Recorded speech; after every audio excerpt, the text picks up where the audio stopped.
He is a defensive player of the year and one of the best in the business at doing what he does, getting set to take on the Cleveland Browns on Monday Night Football. TJ Watt, kind enough to appear on the Rich Eisen Show once again. How you doing, TJ? I'm doing really well. Thank you for having me. Yeah, I just want to be respectful of the family business here. I've got I got some free gear from your bro. Nice. Up the Clarets. Yeah, I got my name on the kit. Little Burnley FC. That's how I'm working right here. Do you have yours? Nice. You got yours? Yeah, I guess I don't feel as special now knowing that you have one as well. And the more people that I see, I thought I felt so special having my own jersey. But I don't know. He's awesome like hotcakes. Maybe I'm an influencer of Watt quality. Maybe that's what. Maybe it's that. I look at it as a positive. Maybe. I look at it as a positive. Either you're in or you're an influencer.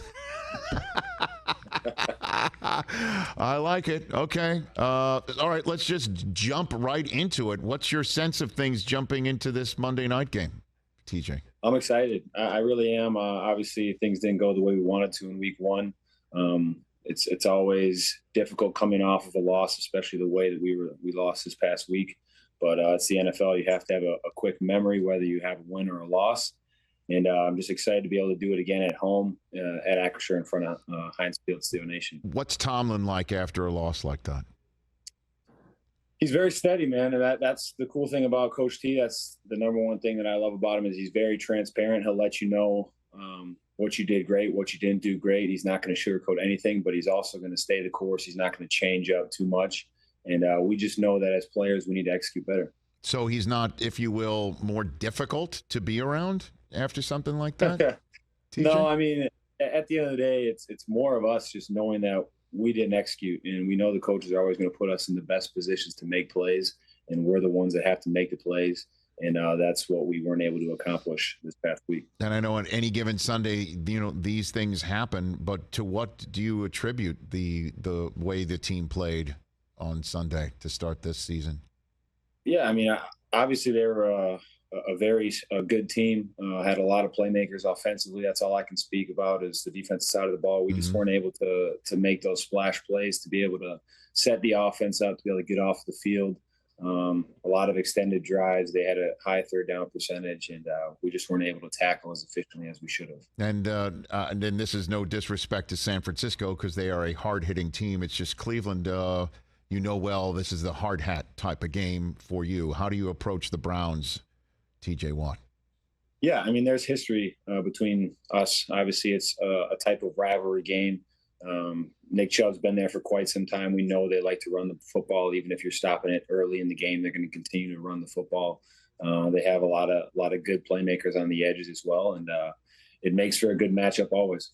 When you're facing a team that is going to accentuate the run and hit it hard, and certainly if it's something that they're successful at, it's more is going to come. How does that, enter your mind as you hit a Monday night game against a team like that in Cleveland, TJ? Yeah, anytime a team is running the ball on you, it's demoralizing, and that's why offenses like to do it. But it's important for us to be able to come out, smash the run early. That's what we talk about each and every week, but it's more about doing it and making teams one-dimensional. You never want to be in those 2nd and 6s, which turn into 3rd and 2s, 3rd and 3s. Just staying on schedule, manageable football for the offense. So our whole objective is to smash the run, get them behind the chains, and then hopefully be able to pin our ears back and get after the quarterback. And then what about Watson's elusiveness? Clearly last year is not indicative of what he's been in the past, and he did score a touchdown in week 1. Your 2 cents on that subject matter, TJ? Yeah, I mean, I played him twice now. I've watched him play in Houston a bunch when JD was down there as well, and that's kind of his calling card. He's been able to extend plays. He's a very tough tackle, even in just watching the last game we played against him last year. Just an all-around playmaker, a guy that's able to get the ball in the hands of his weapons. But at the same time, if he doesn't like what he has downfield, he can tuck and run. And he's very good getting to the first down marker, and he's good at shedding tackles. And I appreciate what you said earlier about Mike Tomlin, TJ. We had him on before the season, and I asked him if he played the nobody believes in his card, if he does such a thing. And he laughed, saying, of course not, because my guys wouldn't believe me, because I tell them, it's about us in here. It's not the outside noise. I wonder what your perspective is on that answer that I just told you that Tomlin gave me. It's all about the nameless gray faces. And if you just handle what we do in this building, everything else will take care of itself. And you can get enamored and caught up with the playmakers that we face each and every week, because it's the NFL. Every single team has so many phenomenal players.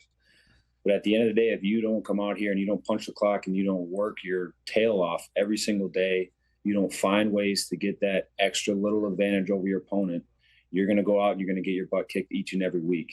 It's all about the man in the mirror. It's about the guys in this building, and everything else will take care of itself. The nameless great faces, is that what you said? The nameless gray faces. Nameless gray faces. And those are, who are the nameless gray faces you're referring to? Those are our opponents. Those are our opponents. Just, it doesn't matter who you're playing each and every week. It's about what we do. Okay. And it's about execution week in and week out. I thought you were referring to the media that way.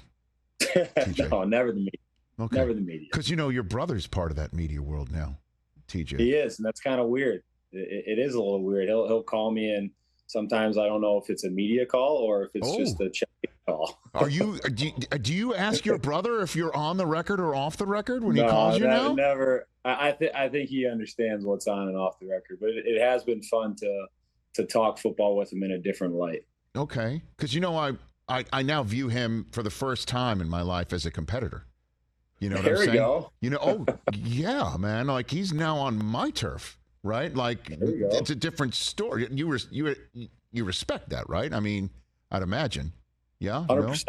I mean, okay. I know whatever he's doing, he's trying to be the best at. So whatever that means to you, I don't know. Yeah, I mean, I understood, he thought I was an influencer, which is why he sent me the latest Burnley FC kit, but I thought maybe he was just, buttering me up, softening me up for the competition, He's trying to get close to you and steal all your tricks. It's the way I see it. Understood. All those years of me having a good time with you guys and chit-chatting and talking about tag and things like that, that's out, Let's out the play window. Some tag. Yeah, it's time to play some tech. By the way, you have no idea. TJ, my kids are still asking me whenever I'm like, I got TJ Watt on, I got JJ Watt on, with all due respect to Derek, that's all they want to know is that tag show coming back? Is that ever, what do you got? I don't know. I think those are archived somewhere deep in the basement somewhere. No new episodes of tag. That's not coming. I don't think so. Okay. Worried about football at this point. All right. Very good. Understood. Yeah. Here I am talking Monday Night Football with TJ Watt. A couple more minutes left with the All-Pro.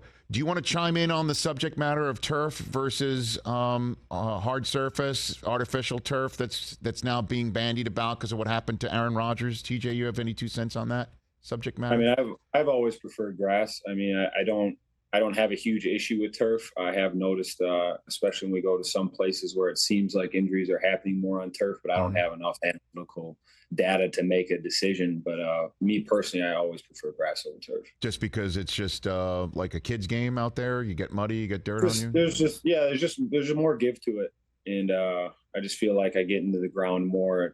I'd rather slip out than have my foot get stuck and then have potentially something wrong happen. That makes sense. And so you must appreciate the turf on which you play coming this Monday night as well, right? Pretty much. Yeah, we're grass here at Acrisure. I think they replaced the inside of the grass like hash to hash because we share it with Pitt as well.